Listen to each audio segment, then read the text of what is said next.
हर हर महादेव, देवों के देव महादेव के चरण में प्रणाम करता हूँ। भोलेनाथ के चरण में प्रणाम करता हूँ। माँ गौरी मैया के चरण में प्रणाम करता हूँ। सरस्वती माँ के चरण में प्रणाम करता हूँ। गणपति ललनमा के चरण में प्रणाम करता हूँ। गुरु भाई गुरु बहन के चरणों में प्रणाम करता हूँ। गुरु भाई गुरु बहन, एक गांव में एक भोला नाम के व्यक्ति हल, किसान, बहुत ही वो गरीब हल। कोई काम धाम ओकरा समझ में ना आवा हल, त का करल क्यों दिन भर जाके कबूतर चिराए चुरमुन फंसावा हल और वही के बेच के बाजार में और पैसा अच्छा कमा हल। लेकिन ओकर औरत जे हलन भोला के, वो बहुत ही शिव भक्त हलन। बिना शिव भगवान के पूजा पाठ कर ले कभी खाना न खालन, चाहे 12 बजे दिन चाहे 10 बजे दिन, प्रतिदिन वो पूजा पाठ कैले बिना खाना न खालन। भोला बहुत समझावालन लेकिन वो न मनहलन। और भोला के उनका पत्नी माना करन किया जी पंछी उंछी न पकड़ा, जे उस समय जीवे कितना पाप लगते हैं मन के, जे पिंजरा में बंद करके एकरा जा हुआ उन्हें बेचा हो वही पैसा से खा ही आए। लेकिन इसके बाद भोला एक बात अपन औरत के बात पर क्रोध हो जा, बोला कि तुमको क्या समझ में आता, मैं क्या करूँगा, कहाँ से खाऊंगा, इसी को तो लात के फंसा के लाता हूँ तब खाते हैं बेच के, अब कहाँ से खाऊं। बेचारी का करे, पति के आगे चुपचाप रहे। कुछ दिन ऐसी बीते। एक दिन के बात हो कि वही भोला चल गया अपन फंसाने के लिए कबूतर और पंछी जंगल में। इधर सरस्वती पार्वती और गणेश भगवान दोनों ब्राह्मण के रूप धर के भोला के घरे आइलन। केवाड़ी ढूंढ कैलन, उनकर पत्नी हलन ये खोल के केवाड़ी गेल बाहर। देखे थे कि साधु बाबा, एक ब्राह्मण और एक ब्राह्मणी दोनों खड़ा हलन। दोनों के प्रणाम पति कैलन और अंदर बैठलन और सर समाचार पूछे लगलन। तब ब्राह्मण कहलन कि बहन, जे हम इस गांव में एक बहुत ही शिव चर्चा करवा रहे हैं, वो 11 दिन का शिव चर्चा रहेगा, उसमें आप जरूर सुनने आइएगा। जे गांव के जो शिव मंदिर है उसी पर शिव चर्चा होगा। तो उनका भोला के औरत बोलन कि तो बाबा ये खाने पीने की व्यवस्था कहाँ रहेगा। बोलन कि देखा खाने पीने की व्यवस्था तो जो पंडित जी हथन शिव मंदिर में, वो बोलन कि हम कुटिया में खा लिया और बाकी जेकरा भी इच्छा हो जे अपना अगर मन से खिए तो उनका के यहाँ हम खा लें। तब और भोला के औरत बोलन कि प्रभु, हमार इच्छा है कि 11 दिन के खाना हमरे घर खाइता हल, लेकिन हम बहुत गरीब आदमी ही, हम जे भी रूखा सूखा खेबो वही न खिएबो। कहलन ब्राह्मण की ठीक है, जो खाइएगा वही खिलाइएगा, वही खाऊंगा। कहलक ठीक है, खाना हम बनावा ही बाबा, और जा निमंत्रण दे के सब गाँव में आवा हमरे के यहाँ 11 दिन के खाना बना। कहलन ठीक है, हमारे गांव के निमंत्रण देके ब्राह्मण और ब्राह्मणी दोनों फिर उनका घर खाने के लिए अलन। भोला के घर खाना के लिए दोनों के बैठैलक, जे भी बेचारी से बनल उनका बैठैलक खाने पीने के लिए।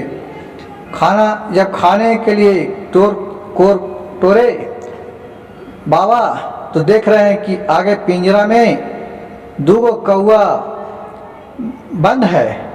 इसको देखकर उठ गए, बोले कि हम नहीं खाएंगे।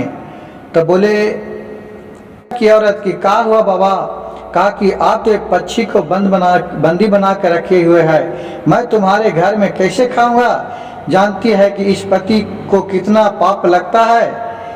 कहा कि ठीक है बाबा, नहीं जाइए नहीं जाइए, अगर चल जाइएगा पापा तो बहुत ही अशगुन होगा कि आप मेरे दरवाजा पर से भूखे प्यासे चल गए। ठीक है, मैं अभी पक्षी को उड़ा देते हैं, ये मेरे पति पकड़ के लाते हैं और इसी से हम लोग का गुजारा बसर चलता है। कहलन ठीक है, तो पति को माना कर दीजिएगा कि अभी पंछी नहीं पकड़ेंगे, नहीं तो मैं तुम्हारे घर में खाना नहीं खाऊंगी। कहलन कि ठीक है बा। जाके दोनों पंछी उड़ा दिलक और बाबा फिर आराम से खैलन, फिर खिया पिया के विदा कर लगलन, फिर गोर लगलन, फिर पुत्रवती और सौभाग्यवती होने के बाबा आशीर्वाद दिलन और फिर कहलन कि जरूर मंदिर में शिव चर्चा सुने आई है। शाम के जब उनकर भोला अलन तो कहलन कि का हुआ, ये पक्षी नहीं है, ये पक्षी अकली है, ये का हो गए। कहलन पक्षी के तो मुरा दिली, ये बाबा अलन है, जज बहुत भारी आज से शिव चर्चा शिव मंदिर पर हो रहा है।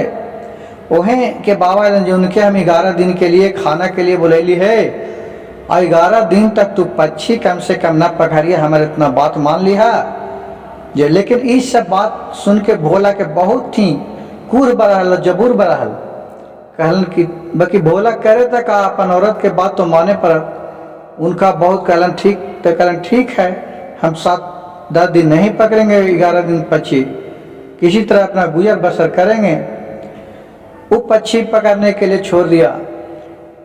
उसी तरह 10वां दिन हो गया, लेकिन जब ब्राह्मण आते थे खाने के लिए तब भोला घर से निकल जाता था बाहर, क्योंकि इसको देख के बर्दाश्त नहीं होता था, इसलिए भोला निकल जाता था। अब कुछ दिन हुआ तो जैसे ही 10वां दिन हो गया तो उसका भोला की औरत रात्रि में कहता है कि ए जी, जितना दिन तक तो तू मान ला सब बात, अब एक दिन शिव चर्चा बचा ही 11वां दिन, कम से कम एक दिन चला मंदिर पर शिव चर्चा सुन ला, ओकर बात फिर ना जिया, हम ज्यादा हठ न करबो। भोला औरत के बात सुन के कहलन चल ही। अब वहाँ शिव चर्चा सुनने के लिए गेलन। तो दिन भगवान कथा वही भेष में वही कौआ के ऊपर बैठा के कह रहलन है, जो ब्राह्मण हलन। ये सब सुन के भोला के आँख से आंसू बहे लगा। वहीं भोला मन ही मन रोने लगा और वहाँ से फिर दोनों शिव चर्चा सुन के आ गए। उस दिन फिर बिहानी आए, बिहानी होला ब्राह्मण खाना न खाए, भोला बैठ के खाना खिलाया और सेवा सत्कार से खाना खैला के बाद उनको गोर लगा ब्राह्मण के जो ब्राह्मणी थी जिनको, और फिर भोला के औरत गोर लगा।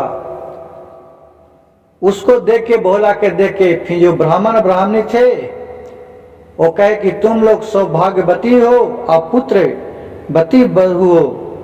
इतना कह के तब भोला चरण पर गिर करन कि प्रभु आपके मुंह में घी पूरी बरसे कि हम पुत्रवान हों। इतना जब कह के पैर पर गिरल तो देखे थे कि शंकर भगवान और पार्वती जी अपना रूप में छा गलन। ये देख के उनका चरण भोला और भोला के औरत दोनों चरण पर गिर गलन। भोला के कहलन शंकर जी कि बच्चे तुमको तो मैं पुत्रवान होने का भाग में नहीं लिखा था, कहा कि तुम इतने पाप किया हुआ था ना कि नहीं था, लेकिन तुमको आज भक्ति देखकर हमारा मन पर घिर गया और सारी पापों का निपटारा हो गया और जब तुम्हारे 9वें महीना पुत्र जन्म लेगा। उस दिन से पक्षी पकड़ना छोड़ दिया। अब अपना खेत में मजूरी करके खाने पीने के लिए संकल्प कर लिया। अब बोला कि बाबा आज से मैं पक्षी नहीं पकड़ूंगा, दूसरा जीव को जीव नहीं लूंगा। और खेती गृहस्थी में काम करने लगा। 9वें महीना उसको पुत्र पैदा लिया, बहुत सुंदर सा बालक। उसे देखकर दोनों बहुत खुश हुए और जब से पुत्र पैदा लिया दिन दोगुना रात चौगुना तरक्की होने लगा और बहुत धूमधाम से शिव चर्चा कराया और किसी तरह का उसका कमी नहीं होने लगा। और दोनों औरत मर्दाना और उसका पुत्र था दे ये सबको सुखी संपन्न रहने लगा।